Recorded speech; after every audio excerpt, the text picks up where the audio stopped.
My Lords, the United Kingdom is a relationship between three nations and a province, a relationship in which together we are more than the sum of our component parts.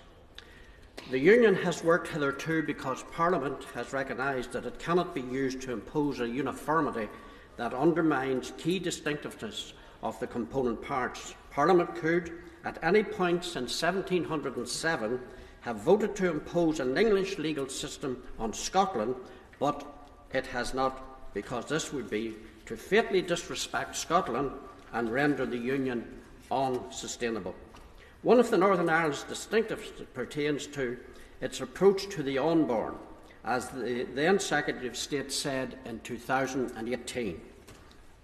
I quote, "Abortion has been a devolved matter in Northern Ireland since it was created in 1921,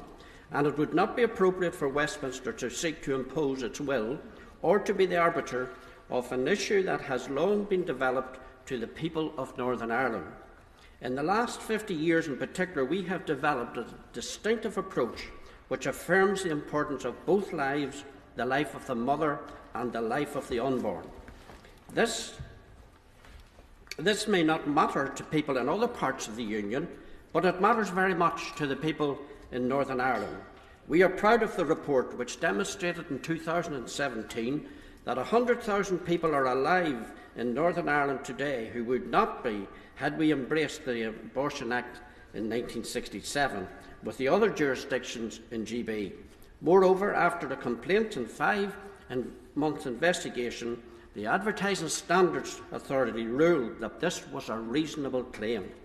What makes the regulations before us today deeply problematic is that they rest on the regulation making power in Section 9, which was developed on the back of a vote that took place on the 9th of July 2019, in which 100% of the Northern Ireland MPs who took their seats in Northern Ireland voted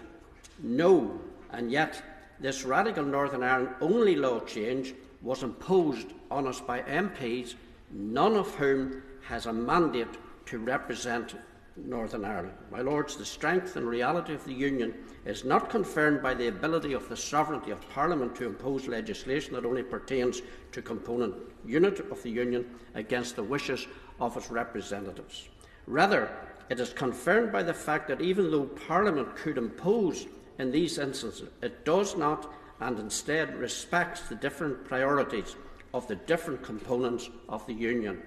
in order that the Union can continue. The passage of Section 9 and these regulations has swept these normal conventions to one side. First, it was argued on the 9th of July 2019 that Parliament was duty bound to pass the amendment that became Section 9 because Northern Ireland was in violation of International Human Rights Convention obligations under CEDAW and the recommendations of the 2018 Committee report on Northern Ireland. In paragraph 7.7 of the explanatory memorandum accompanying the regulations before us today, however, the Government now confirms that paragraphs 85 and 86 of the CEDAW Committee report do not constitute, and I quote, legally binding international obligations. As such, they do not provide grounds for overruling devolution or, more fundamentally, the understandings that make it possible for our Union to exist as the relationship that it is between its four component parts. Second, it has been argued that, quite apart from international legal obligations, the law change introduced by Section 9 was necessary because of domestic UK legal process through the Supreme Court judgment on abortion in Northern Ireland in 2018. This argument, however, is plainly absurd. The Supreme Court made no binding whatsoever on abortion law in Northern Ireland. It reviewed narrowly whether certain elements of the law in Northern Ireland were not human rights compliant, not whether there was a general right to abortion.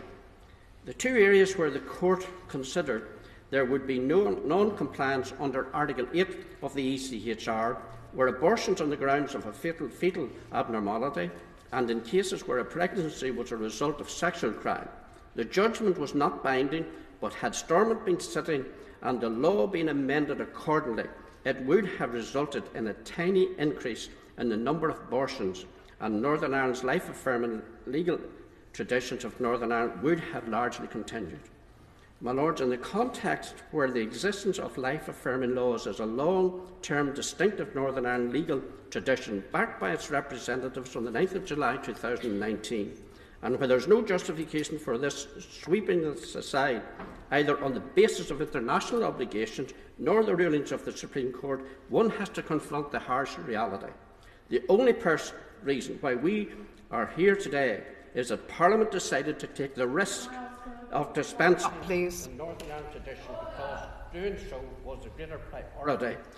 to members of Parliament and the continuation of the Union.